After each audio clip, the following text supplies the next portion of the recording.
Hello everyone, and welcome to the Ramen Otaku show. Today, we're going to be reviewing Hugtto Precure, which may possibly be the most sweetest and wholesome Precure series, as well as another good starting point if you want to get into Precure. Like, if you have a really busy schedule but can make time to watch like 5 or 10 episodes a day, I highly recommend it. Anyways, let's begin.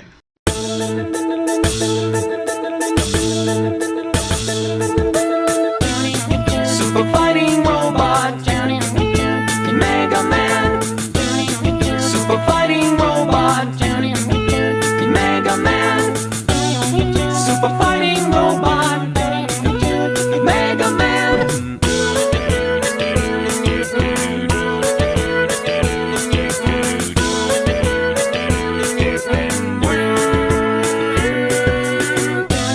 Super fighting robot.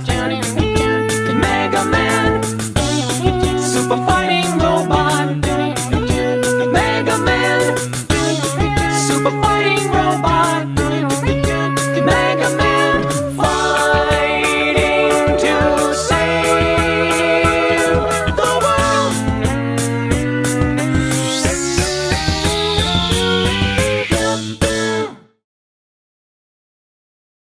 Man, 2020 left such an unsettling impact to our society. We couldn't really leave our homes without protective face masks, and we had to keep ourselves clean. And even with that being a bygone era, Hugtto Precure makes you feel good. For real, in the time I spent watching this series, it pulled on my heartstrings and warmed my soul way more than Doki Doki for how they told the story. And most of that emotion is attributed to two characters of the entire series. First, there's Cure Grace. She is the sweetest and most wholesome lead cure within franchise history, with a backstory that will make you want to cry and give her a big hug. She had to be hospitalized for most of her life, suffering through the pain and loneliness. Nodoka is such a sweetheart that I really can't think of any complaint that someone could throw at her. And if anyone does, you're a heartless monster. And then there's Daruzen, who may rival Ira from Doki Doki. In fact, he's most likely an expanded version of Ira, as his relationship with Cure Grace is similar to his relationship with Cure Diamond, if not better. So it's revealed in episode 28 that Daruzen is actually the pathogen that infected Nodoka years ago, and caused her severe illness.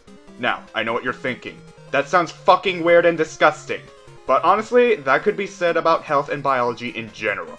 And I should probably talk about another point just in case Tyranno talks about it in his video. So in episode 41, many fans complained about Nodoka's refusal to help Daruzen. But director Yoko explained that Nodoka has every right to refuse him, as she is entitled to live a happy life in a healthy body, rather than letting a germ like him take control of her. And honestly, I agree. I get that he's dying, but that doesn't excuse all the bad things he did to both her and the city. Like, this isn't even about feminine independence or anything. This is more about her health and well-being. Alright viewers, I'm gonna ask you a question.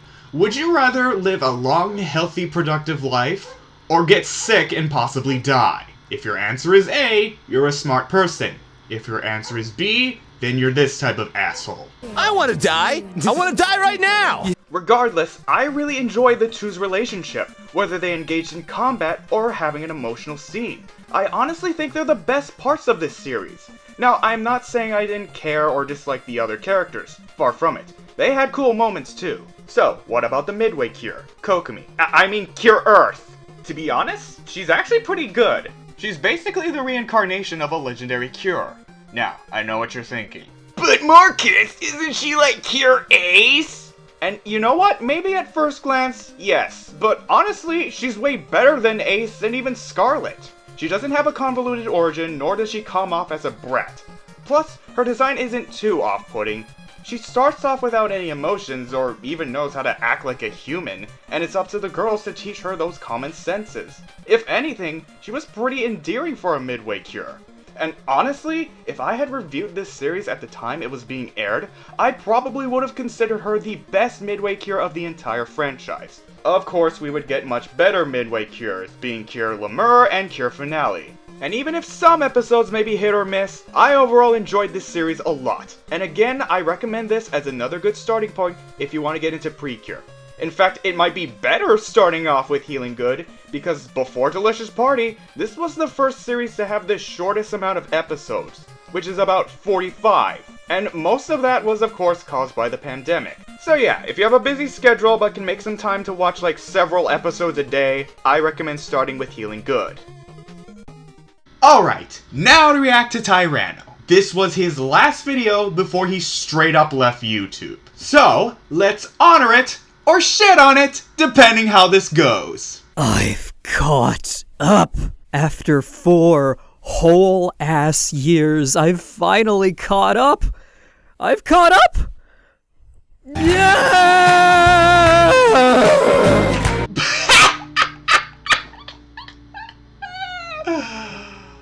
Oh man, that scene certainly aged well. And look, I know my Precure journey isn't over because this show will never end so long as Japanese parents and otaku everywhere keep buying those plastic doohickeys.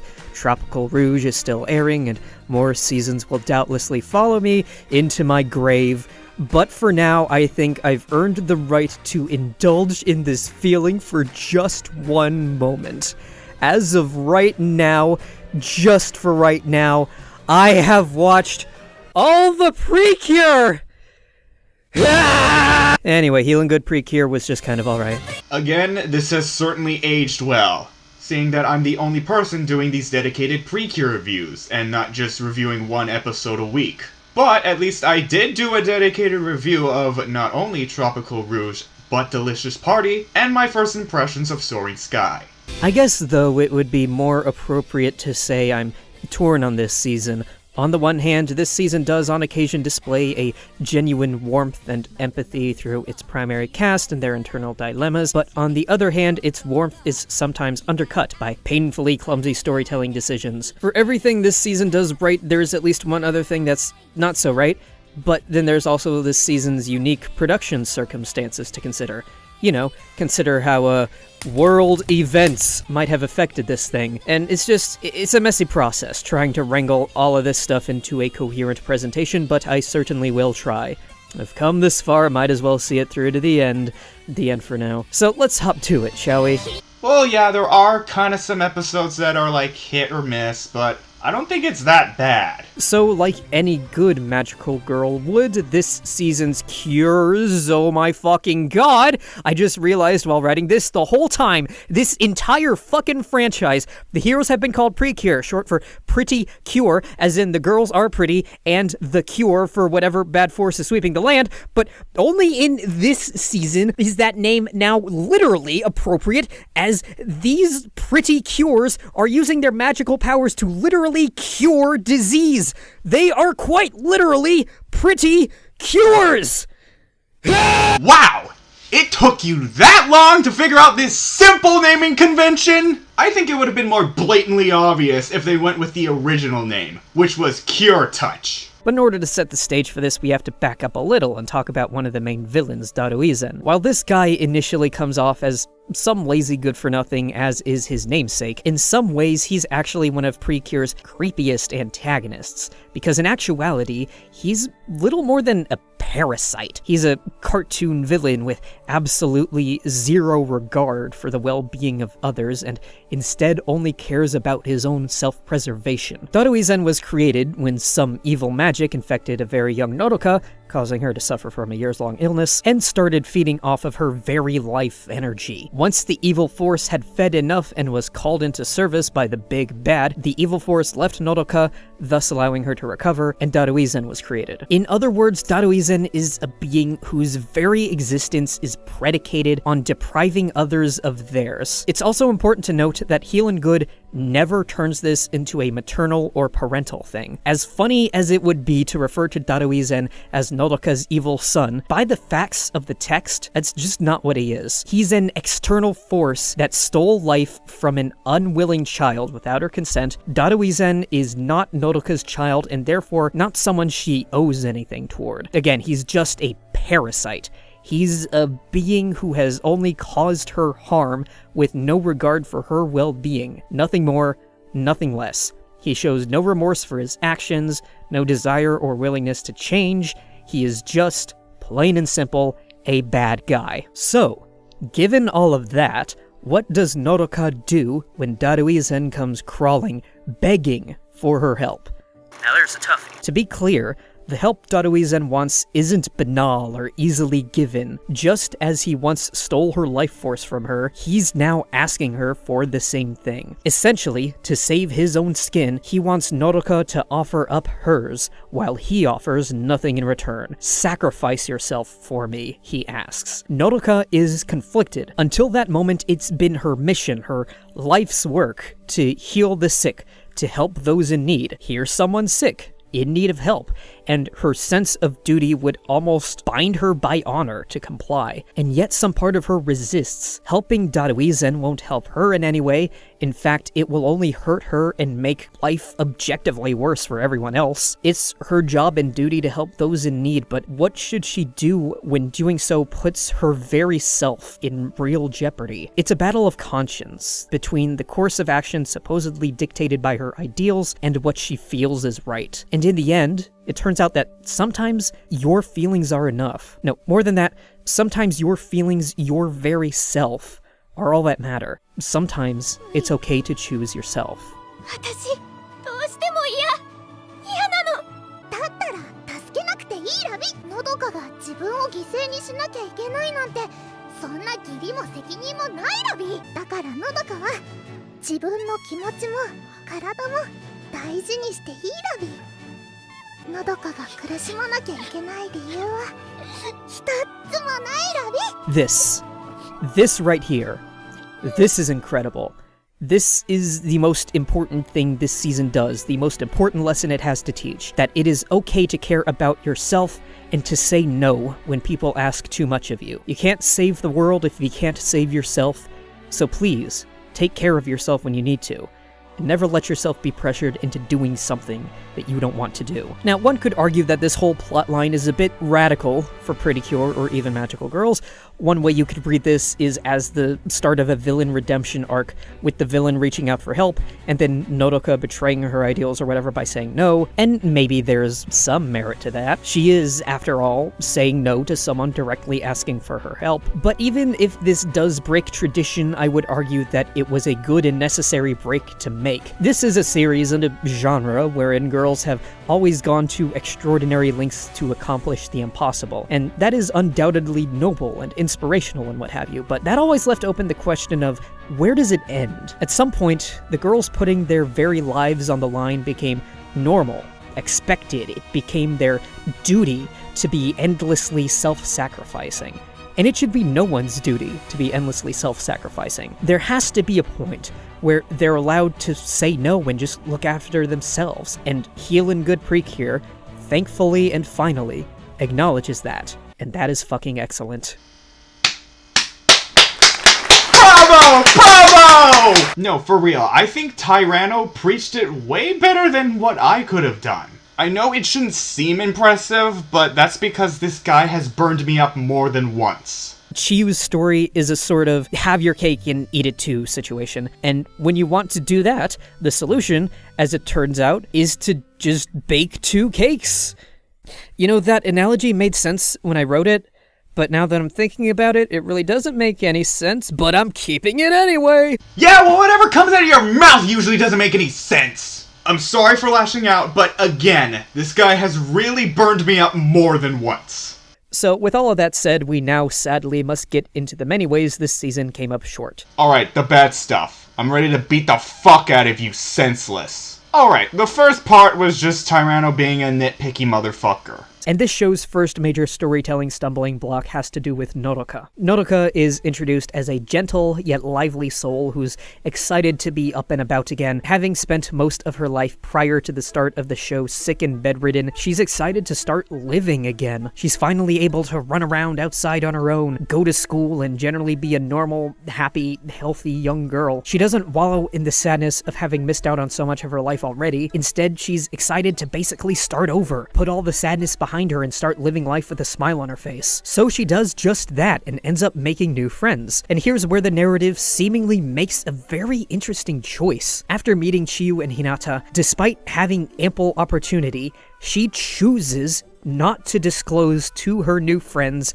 that up until she met them, she was sick and bedridden for years. It's important to realize that this was an active choice on her part. In episode 2, when asked about her past, she deliberately uses language that hides the fact that she was sick for so long. Instead of saying anything to the effect of, "I was bedridden," she says, 私はずっと見てただけだったから。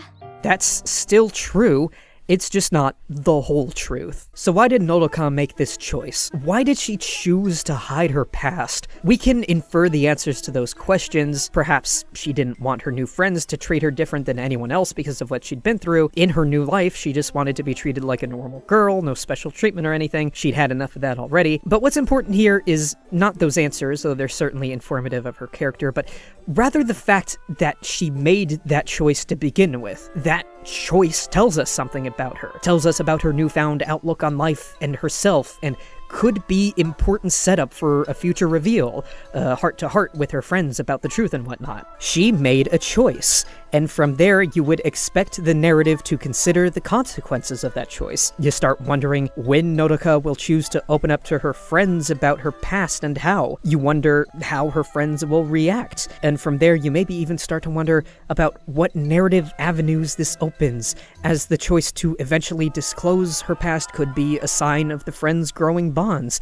Nodoka's growing trust in her friends, anything like that. Yeah, so guess what? They don't do anything with that setup. Episode 6 rolls around. Up until this point, Nodoka's been all hush-hush about her past while getting along splendidly with her new friends. As their bonds build, the questions of if and when and how she's going to talk about her past with her friends lingers in the back of your mind, but for the moment you're content to see how things play out. The broader episodes about Nodoka's mom going back to work since she no longer has to care for her daughter, and it turns out she's a truck driver, which is an excellent choice, 10 out of 10. Breaking gender boundaries, no complaints. There was also a subplot about the dog companion Latte feeling lonely because she was home alone, and all of that ultimately, unfortunately, results in this. ラテ、気づいてあげられなくてごめんね。私もね、病気で心細かった時。 Oh, okay. That's it?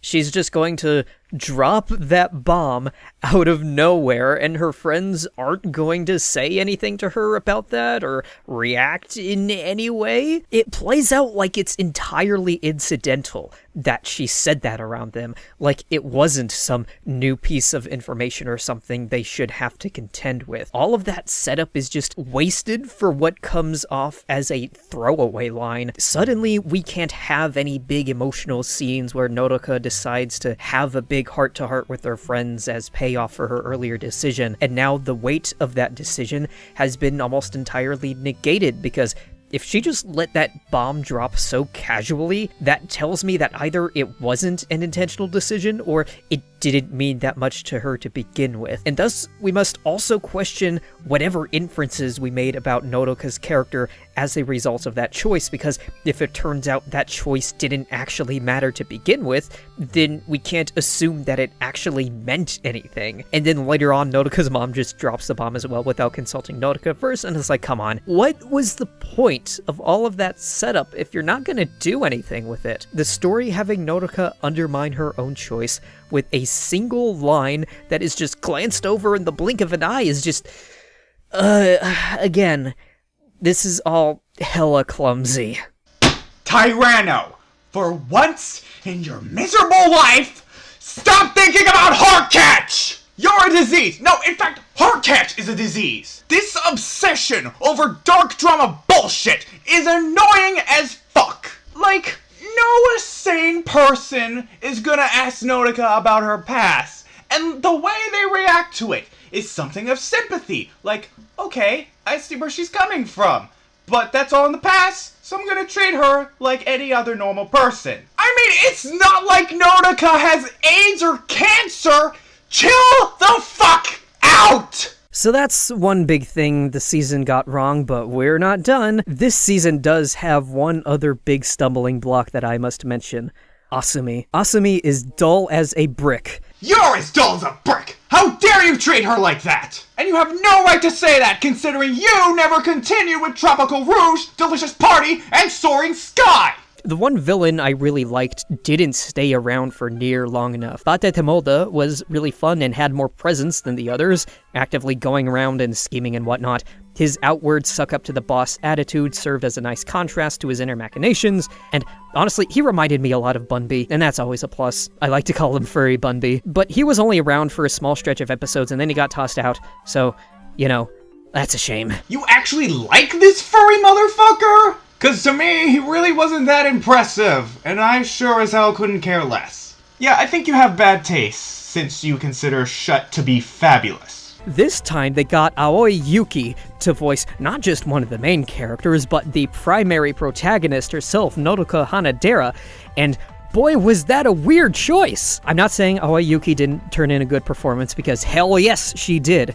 I'm saying this was a weird casting decision because Aoi Yuki, from at least my admittedly limited perspective, is best known for playing a screaming lesbian, and they cast her in a role with a distinct lack of screaming and being a lesbian. In fact, they cast her as the quietest Precure protagonist in the whole damn franchise.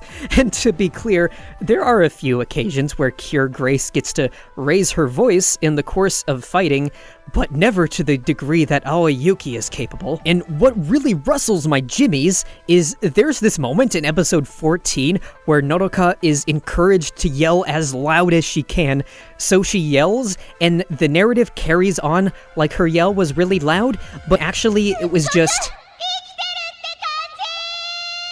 really underwhelming, and it's like, come on, Nodoka can be louder than that, and more to the point, Aoi Yuki can go much harder than that, please. Just let Aoi Yuki yell, that's all I want. This isn't a major critique or anything, I just need Hibiki Tachibana to scream. Bitch, have you even heard her as Lysithea from Fire Emblem, or Lumine from Genshin Impact? Like, I see where you're coming from, but there's more to life than screaming lesbians. Not only did the director have to fight an uphill battle just to get into the director's chair in the first place, but once she was there, she and the rest of the team had to deal with extraordinary circumstances that no past director or team had to contend with. I am, of course, referring to, you know, Ikeda and her team didn't just create another good season of Precure, they did so under unprecedented circumstances that totally halted normal life across the globe, and if nothing else, they should be celebrated for pulling together something decent in spite of the world being against them. Now, despite the production team's best efforts, the incident of 2020 did visibly affect the production, shutting it down for a bit and resulting in new episodes being delayed for a period. Supposedly 3 episodes were never made as a result of the production delay, which is a shame, but, you know, it is what it is. Side note, Precure Wikia, please cite your sources. Wow! It finally took you this long to use the Precure Wiki. Congratulations, dumbass. So that's it. That's Healin Good Precure. It was okay. As usual, most of the main cast were all lovable dorks in their own ways. I appreciated the whole healing, caring angle, and especially the one bit about self-care was tremendously awesome. Despite all that, the show still had its faults, especially with some clumsy storytelling toward the start, but thankfully nothing that's a total deal breaker. All in all, it's a good time. And now I don't have to do this again for at least half a year. You lied to us. Probably more. It's vacation time, baby. What do people do on vacations anyway? Should I go to the beach? Do I do that? Do people do that? Should I go to the beach, get all tropical, and she'll wait a minute? No, you don't deserve to go to the beach, because you didn't finish Tropical Rouge, Delicious Party, and Soaring Sky. And I have every right to, because I'm a Japanese Hawaiian, so fuck you. Thanks for watching yet another of my extended rambles about a children's magical cartoon show. As always, please leave your thoughts in the comments. It'll be a while before we get back to Precure, but in the meantime, I have a whole other channel's worth of videos you could check out, you know? Yeah. Anyway, thanks again for watching, and don't forget to be gay and do crime. Honestly, I don't know how I feel about all of this, but I will certainly miss Tyranno. And of course, I'll continue making these dedicated Precure reviews, just as long as they're good. So let me know what you think of today's review down in the comments below. And I shall see you all next time on the full review of Soaring Sky Precure. Bye-bye!